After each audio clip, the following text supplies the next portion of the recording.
you've had a lot to say about who you think Donald Trump should have as his VP running mate. What's your tip? Who are the leading candidates?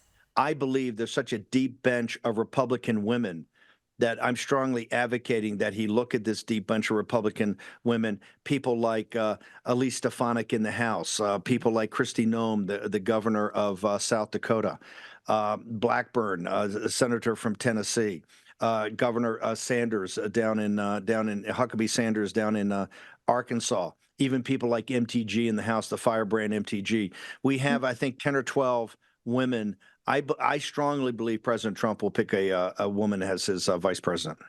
Steve, what about this report that Michelle Obama could be planning to run, that Biden could be stepping down around May? Do you think this is credible? People in Australia should understand that if the Democrats had a mechanism to do it, they would immediately have the ticket of Michelle Obama and Governor Gavin Newsom of California. The problem they have, given how they illegitimately stole the 2020 election, there is no mechanism within the Democratic Party. They're not really having a primary, as you've seen. It's all phony. There's no mechanism to extract not just Biden, but Kamala Harris. Remember, if Biden was to magically go away, Kamala Harris would lose to Trump by 30 points. They want the Democratic establishment and their base. They want Michelle Obama. They would love to have Gavin Newsom. Unfortunately, there's no convening authority to make those billets open. Even if there was something that was happening to Biden, or somehow they could remove Biden, or something with his son, or step down for health reasons, they still have Kamala Harris, and she's dug in pretty hard. Steve, the AUKUS deal is critical for Australia because of the threat from China in our region, and China's only getting more aggressive. Do you think that Donald Trump, as president, would stand firm on the AUKUS deal and commit to nuclear-powered submarines for Australia? Because I know there have been some concerns among Republicans about the deal. I think President Trump is a very strong advocate. It's the people around him at the highest levels are very strong advocates of really working with our ally, Australia.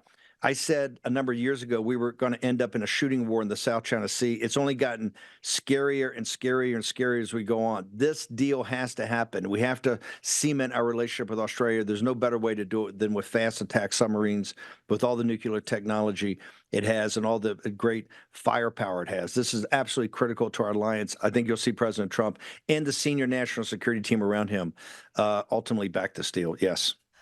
Look, speaking of China, it's unbelievable that we still haven't had an inquiry into the origins of COVID 4 years on.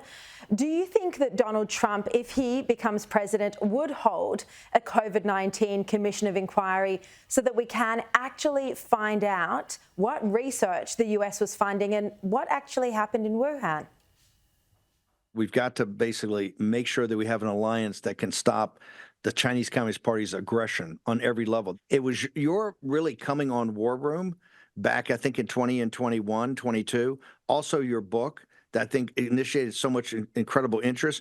I don't think there's any question that upon President Trump taking the White House, that we will have a presidential commission that will get to the bottom and to find out and expose to the American people what involvement of certain rogue scientists, rogue officials, rogue agencies in the United States in business with the Chinese Communist Party. I think you're going to see it definitely. And I would tell your audience that the people in the United States owe a tremendous debt of gratitude for you, for your investigative reporting and your book. And the New York Post, as you know, did an amazing job of rolling it out. So I want to thank you. And this inquiry is going to come. It's going to be more shocking, I think, to the American people than the 9/11 Commission.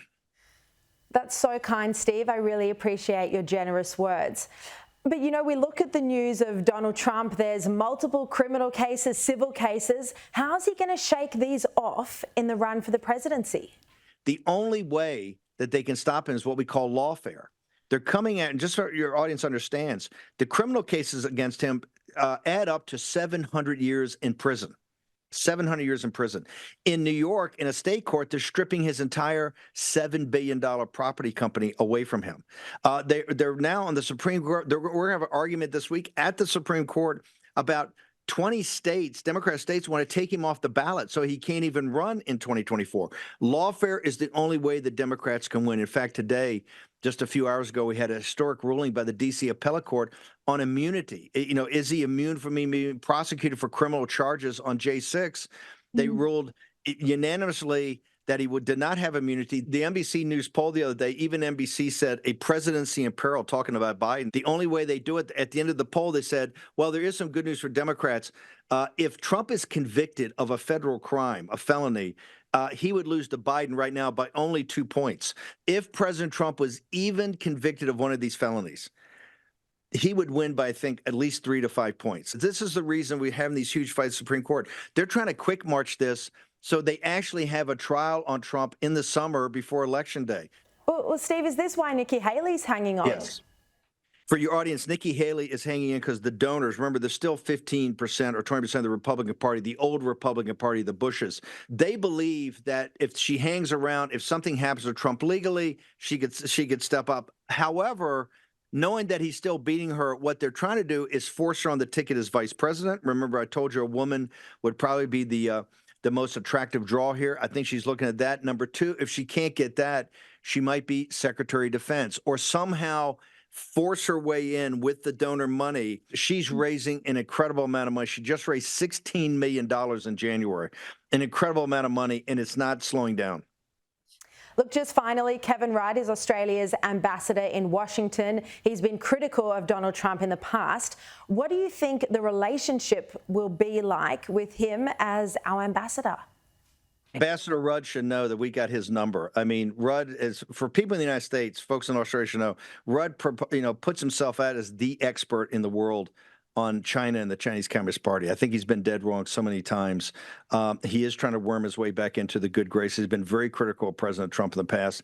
Look, I don't speak for President Trump, and I don't speak for the people in the inner circle around President Trump.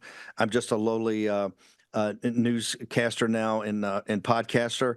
But I would tell you, I think it would be quite difficult. I think Rudd's attitude about the Chinese Communist Party, at least, is so different than the hardliners, right? Remember, the hardliners around President Trump or near President Trump, and President Trump doesn't agree with our theory of the case, but we're very adamant about it, is the Chinese Communist Party is not the legitimate government of the Chinese people. And I think it's people like Rudd that have gone out of the way to legitimize this regime, this murderous regime.